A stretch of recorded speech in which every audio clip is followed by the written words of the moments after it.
Welcome to Trust Stories by Relate, a series about real conversations, authentic connection, and what it takes to build trust in the modern world.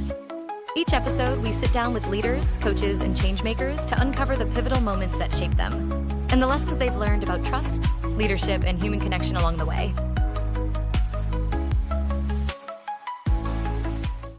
Hi everyone, welcome back to Trust Stories by Relate. I'm Tom Keenan, co-founder, Chief Revenue Officer.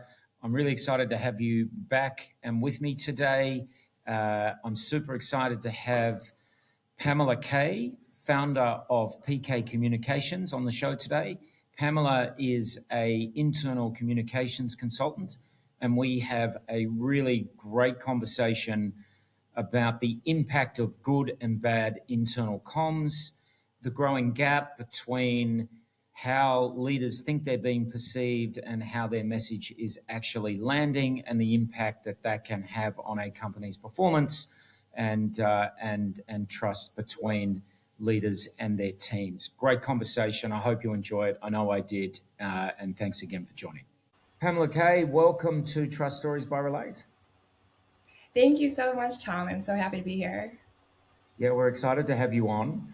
And let's start with internal communications consultants. That's how you describe what you do. I'd love for you to tell us in your own words what that actually means and what you focus on. Yeah, so internal communications is all about making sure that the leadership of a company is talking to their employees in a way that the employees understand. And employees are feeling supported by the business, aligned with the business, and engaged and productive and feeling good about where they work. So a lot of that looks like putting together all hands and town halls, and it could be scripting the leadership for what they say to employees, and it could be getting the strategic narrative together for how the rest of the town hall goes. It could be as simple as the company's intranet or employee communications platform, the all company emails, the employee newsletter. So a lot of different forms for it to take for how the business talks to its employees. Okay, yes. I mean, I'm 25, I've worked in big corporates for 25 years. So I've seen, examples of how, when this gets done well and when it doesn't, and when it doesn't, it's a very negative outcome. Can I ask, just as a sidetrack, I know this isn't corporate, but over the last few days, we've seen the commencement speeches at university and all the booing going on. And that feels very different to me. And I thought of you as we were thinking about this podcast. What's your take on that? Because, I mean, it's communications, it's a form of it, and it's linked. Absolutely. There's so many parallels between what's happened with these commencement speakers and commencement programs and what's happening in companies today. The incidents that you're talking about, I've seen, I think, two different ones where the speaker is telling this group of new graduates that the job market is totally changed because there's AI now.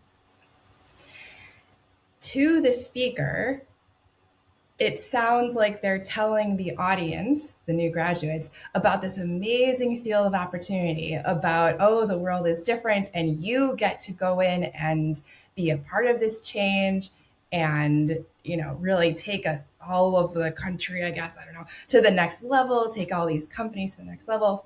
That's in my most generous mind. That's what I think the commencement speakers are trying to do. They think that they're centering their audience in that way. I think it would be insane to imagine that they're coming in with like a warning or, sort of a doom and gloom. But unfortunately, that is what these new graduates are actually feeling.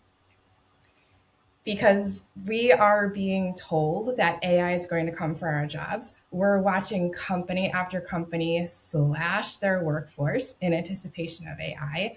We're hearing that everyone should be using AI for kind of all of their low level or menial tasks, all of that kind of generation Treat it as your intern. I hear a lot of people say that. And so that is what new graduates are coming into. They're coming into this already difficult job market with everything going on, with AI on top of all of that.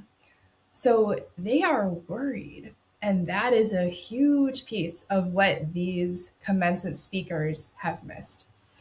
So they think that they're being inspirational, but they're actually just reminding these new grads that they just spent, I don't know, 100, 200, 250K on an education that is not going to get them anywhere near what they thought that they were going to get them. And their speeches should have addressed that angle better. It's not that a speech can change what's happening in society. It's not that a speech can change what is going on with AI, with what's happening with jobs, what's happening with automation and everything else. But the speaker should have known better. Is really what I'm getting at here. Yeah. They should have had someone in their ear. They should have had an editor. They should have had someone to be a voice for the people they were about to speak to say, hey, you are super off base here. You are super, super off base. And this is not going to be met well. Yeah. And, so what you're describing here is a gap, right? A gap between what the speaker thinks they're communicating and how that's actually being received. Yeah. And I'm imagining this is going on in workplaces across America right now, probably across the world. So every day, all day, every day, right? So, is this the biggest gap in communication that you see at the moment? Because I'm imagining you deal with gaps are not new, right? And so, but is this the biggest gap that you see right now, the AI issue, or are there others? I think the generalized issue of speakers not understanding their audience, I would say that's the biggest gap. AI is just a symptom of that. These commencement speeches are a symptom of that. But the biggest gap is the inability sound strong.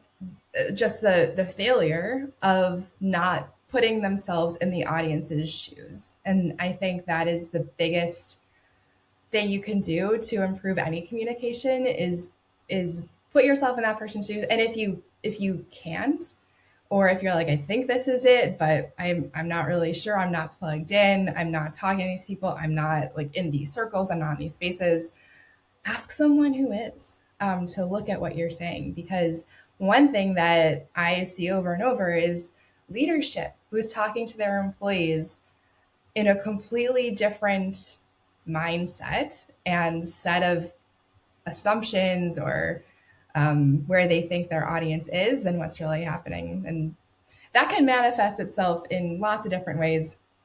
Sometimes it's as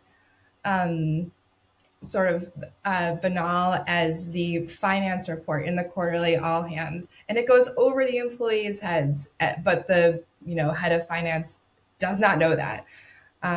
So there's a lot of opportunity here for leaders to understand more where their audience is before communicating to them, so that you can meet them where they are.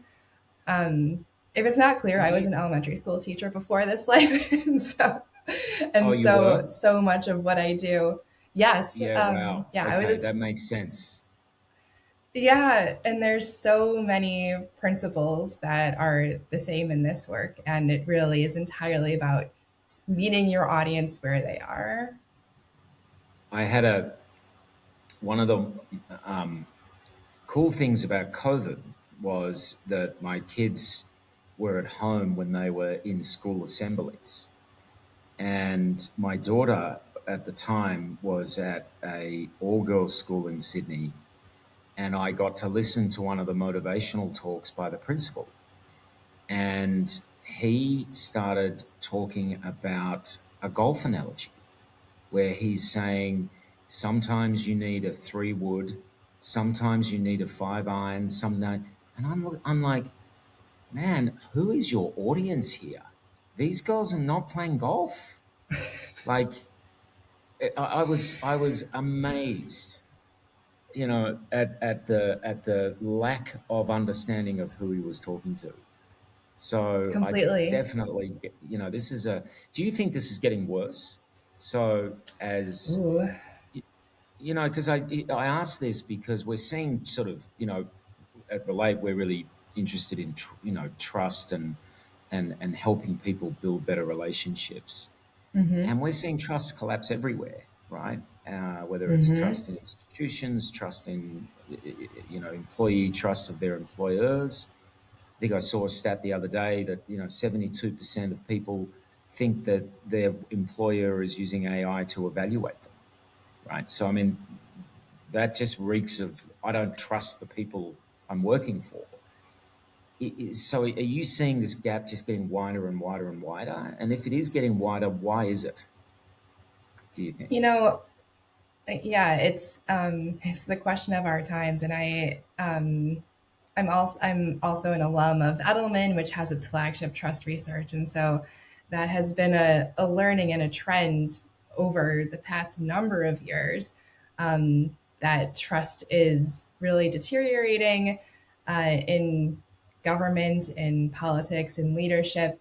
I think business is one of the last stronger trust relationships, but I also think that weakening is getting stronger as well.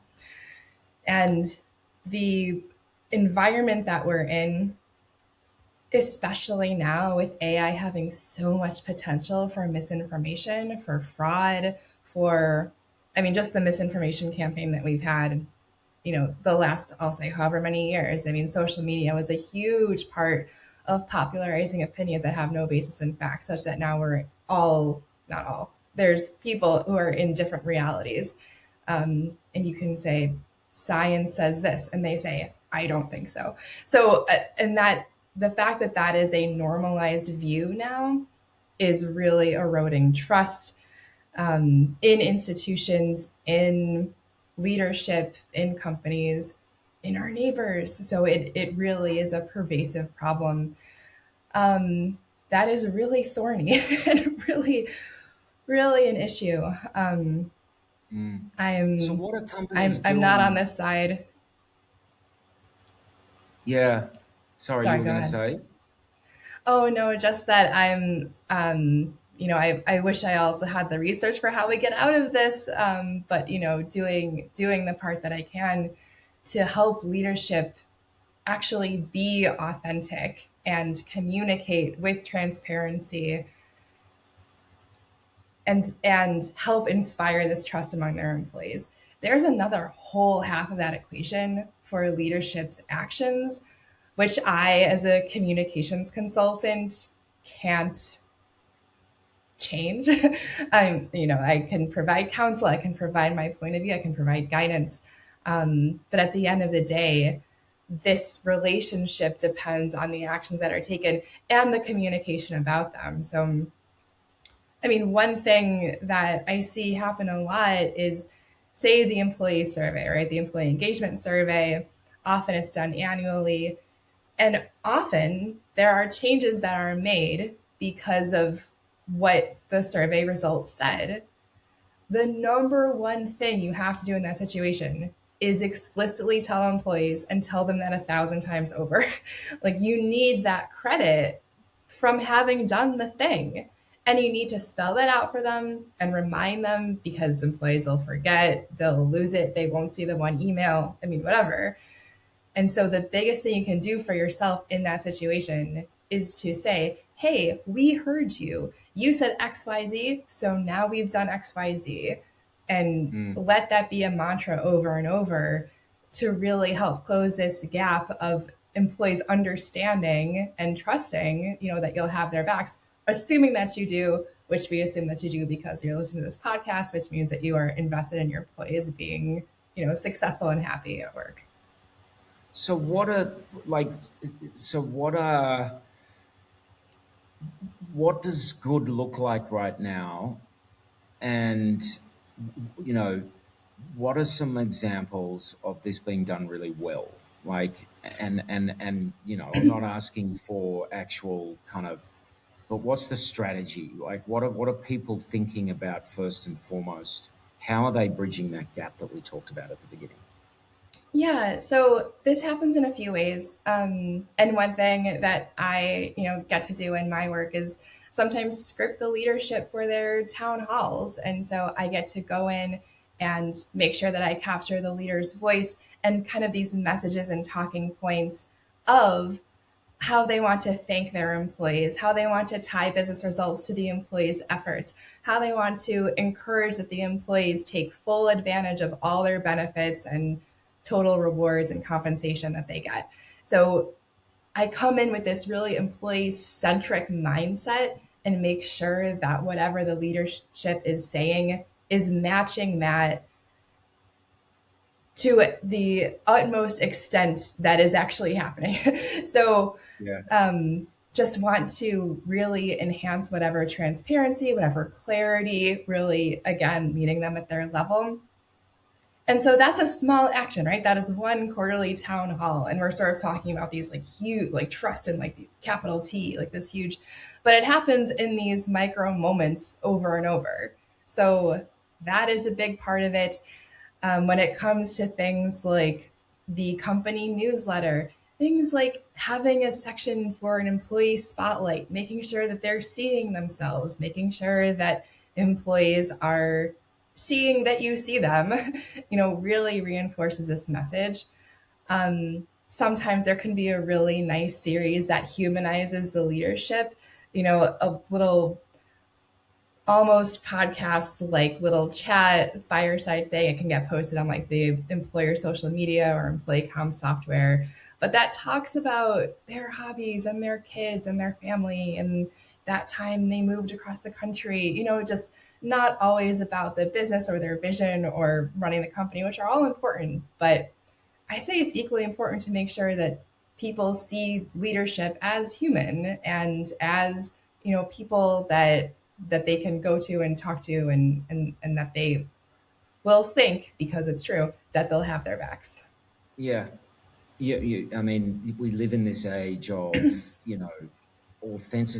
authenticity or death in a way, right? Like if you are Mm-hmm. not seen as authentic as a leader or a company or person, then you won't.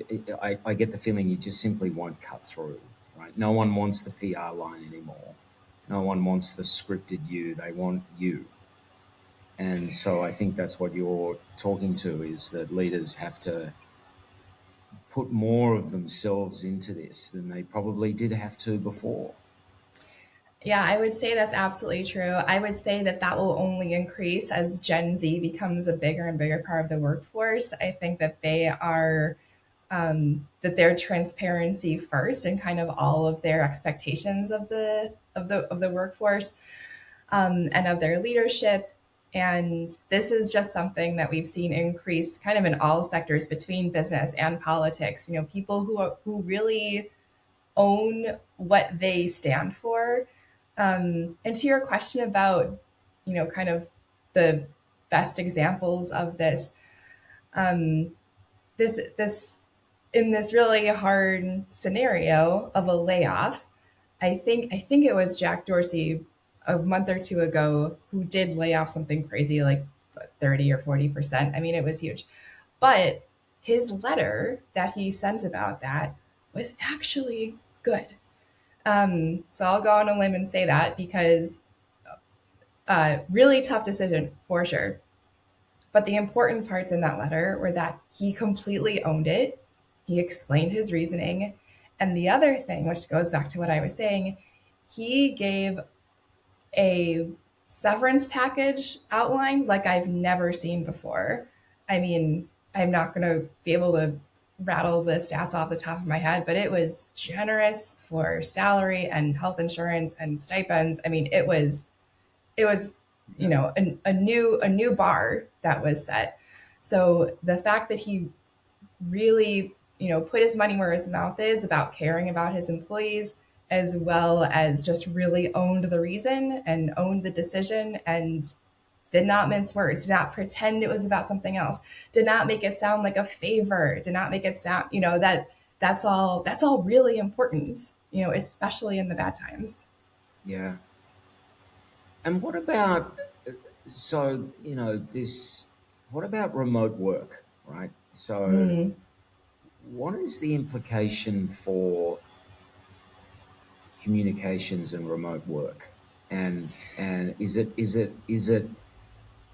just an extension of the same thing, or do you have to completely rethink your strategy around how you work with your employees?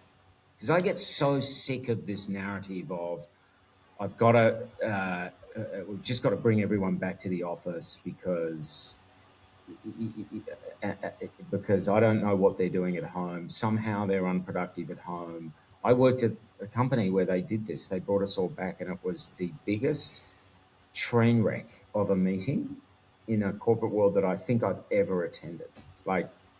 And it was just a severance of trust. It was like, we don't trust what everyone heard, what the message was. So the message was, we think we collaborate best in the office, and having you in the office, having our people in the office is our biggest asset. What wasn't said was, our people are our biggest asset, period.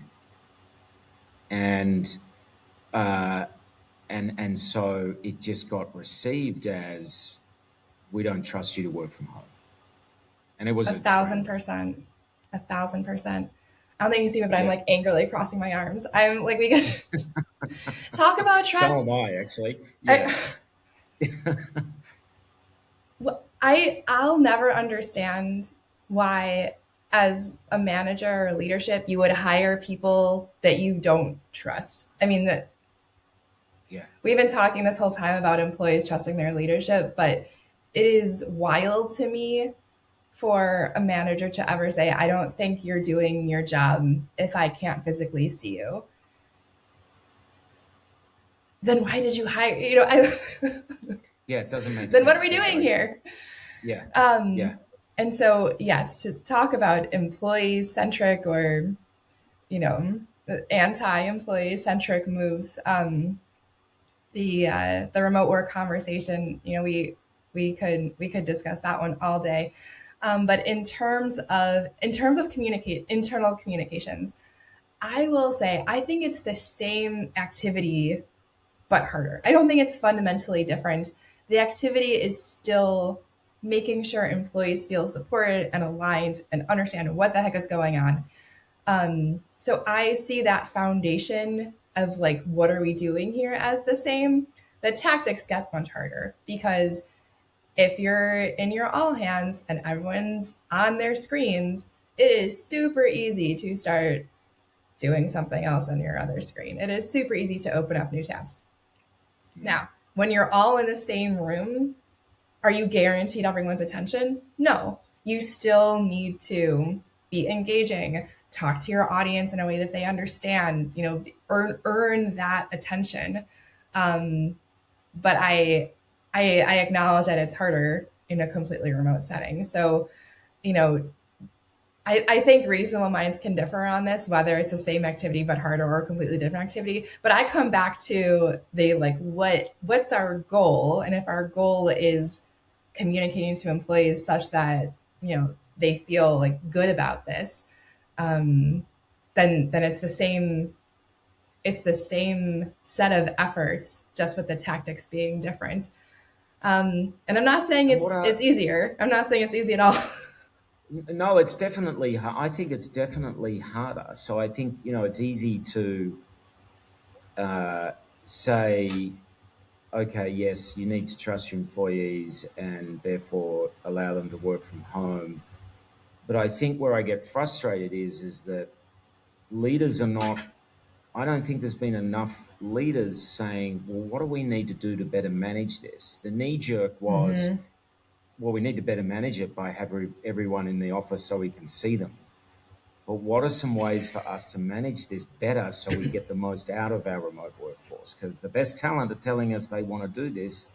So we need to meet them somewhere in the middle around. And so I'm imagining, you were talking about authenticity, and maybe, you don't get the same authenticity at home because you're not at the water cooler having a idle conversation with your I colleagues. And know. so, but there's ways that you can recreate that. electronically. It's not the same, but there are ways I'm imagining that you could recreate that in a Totally. different way. Totally. You know, There are softwares and programs out there that sort of mimic that, open office vibe, and you can have your little avatar walk over to another person's desk and have a little chat. Those have been invented, especially from that, where most knowledge workers were working from home in the early part of the pandemic. So those are definitely around.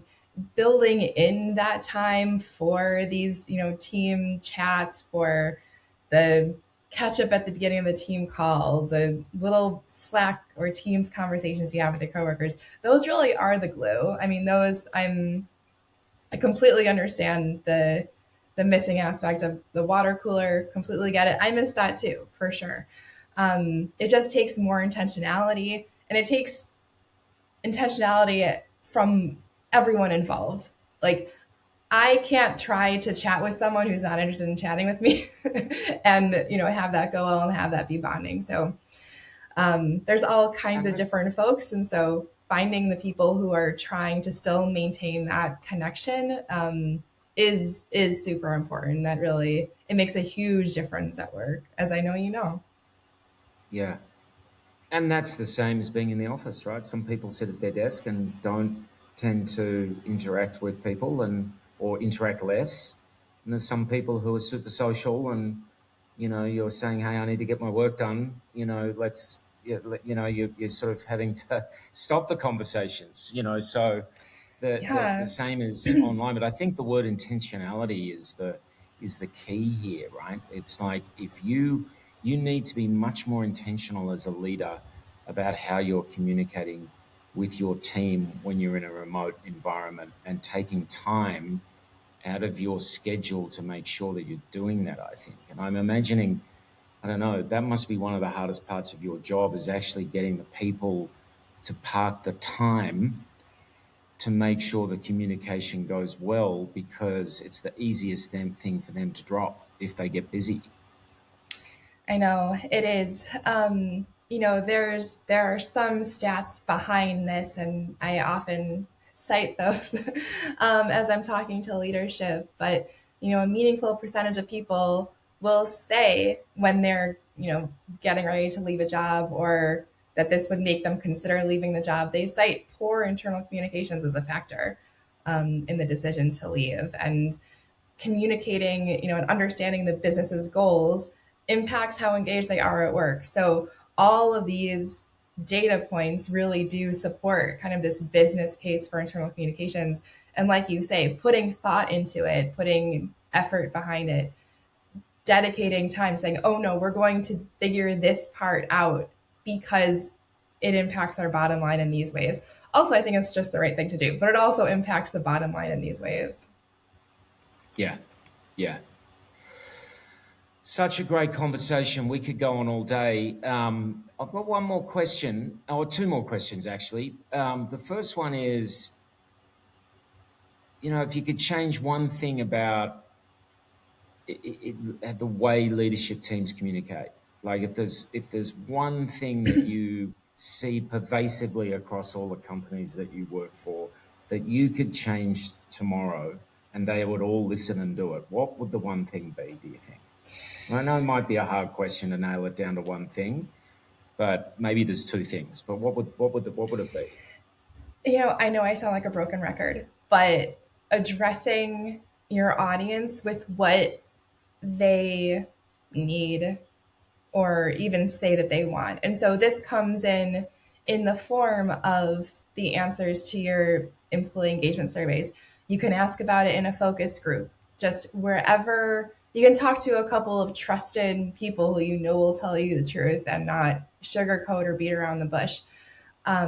Hey, what are the vibes? What are people saying? How, and is this landing?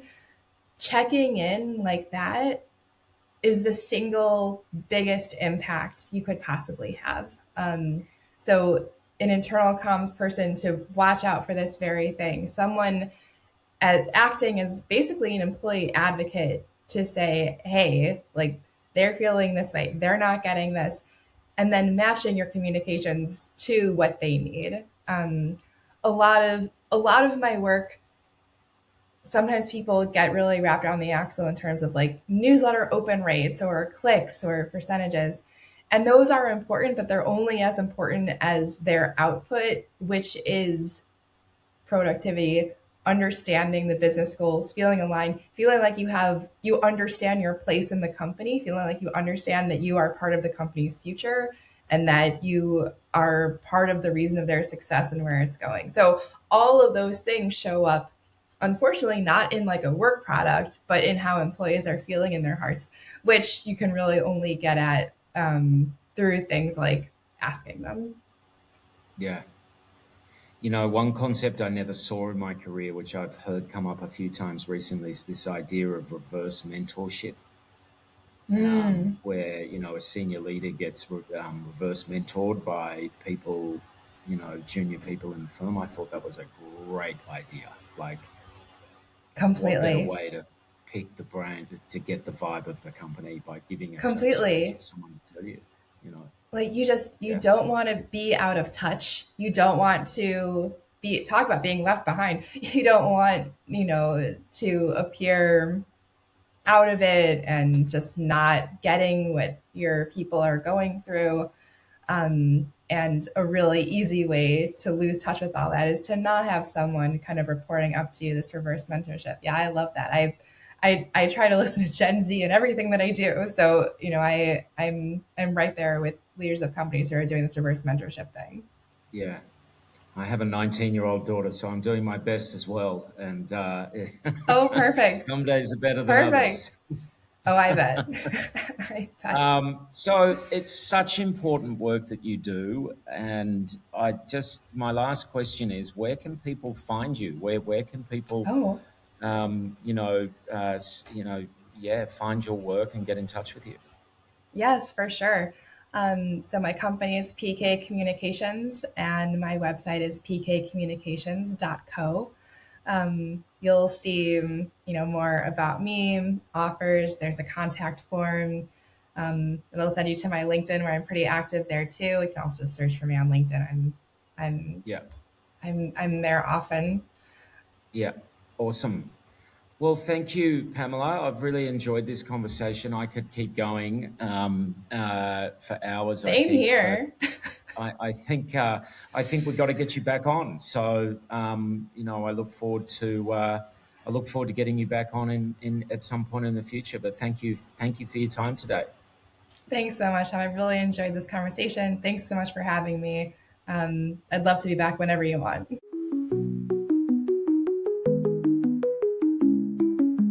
Thanks for listening to Trust Stories by Relate.